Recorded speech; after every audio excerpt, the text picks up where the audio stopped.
Imagine your iPhone refusing to turn on. Not because you forgot to charge it last night and you remember plugging it in, but because the United States ran out of magnets. And while we treat magnets as commonplace commodities, the United States is currently struggling to gain access to a very specialized and very important type of magnet, the rare earth magnet.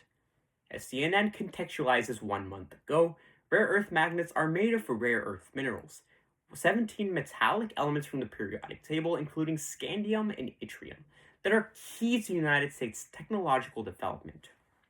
However, they are currently being imported from the United States' biggest competitor, China. However, efforts are being made. The Hill reports 1 month ago that the Trump administration put $750 million towards the production of rare earth magnets in order to bolster America's supply chain. And considering that the matter of importation and domestic development of rare earth magnets is one of national importance, it is not only significantly important, it is imperative that we consider today's all-important question. What can the United States do to play a bigger role in the rare earth magnets business? And the answer is that they can decrease Chinese influence while building domestic capability in 3 key ways. First, by rehauling traditional free market mining. Second, by implementing circular recycling. And third, and possibly most importantly, by bolstering international anti-climate cooperation. Now, I often think my history teacher should be in government, because he stood up and told us that capitalism was a free market, communism was not, and then he sat back down and took a siesta for the rest of class, bringing us to the first way that the United States can bolster their competitiveness, which is to rehaul traditional free market mining. See, currently in the United States, mining has been a private issue, as opposed to a country like China, where the government significantly controls the mines in the country.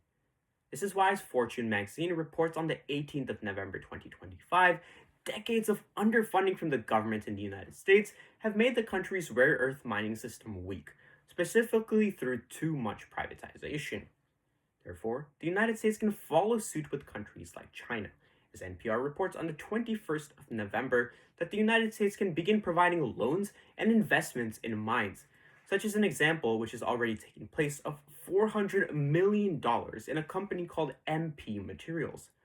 Therefore, the United States can have its government have a say in the rare earth magnets business and allow them to take over from companies to help them compete with other countries. Now, environmentalists often talk about the circular economy, and my only hope is that Washington, D.C. has some of them.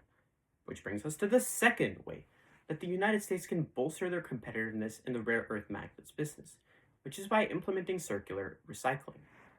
See, today, new materials constantly need to be shipped abroad for refinement and metallization, as Investing News Networks reports on the 23rd of October that there is no recycling currently involved in the process of rare earth minerals in the United States.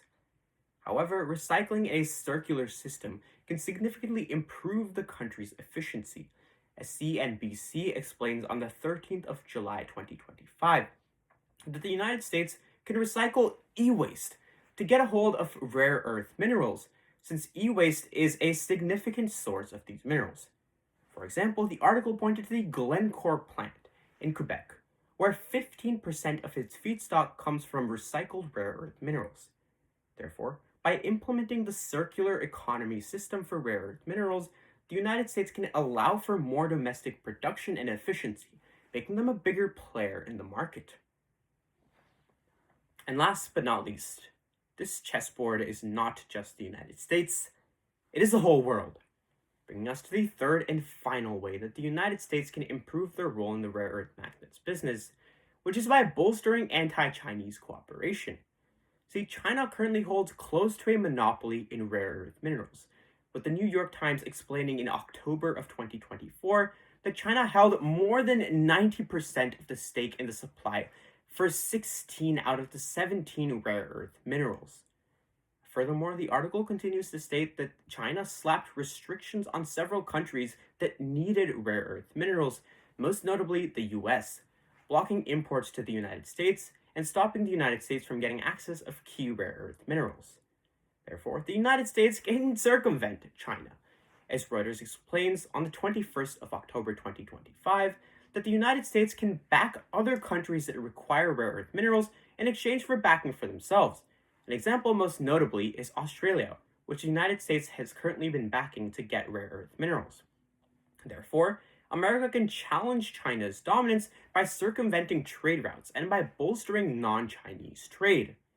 Therefore, America can reduce China's dominance, reduce the effect of the Chinese monopoly, and allow all countries that are not interested in China continuing this monopoly to gang up on China. It's a simple thing, which has been employed in the playground many times before. America can use this to get its way and bolster its competitiveness in the rare earth magnets business. And therefore, as devices all around us, like the one I'm recording the speech on today, come from rare earth minerals, it becomes a matter of national security that we consider today's all-important question. What can the United States do to play a bigger role in the rare earth magnets business?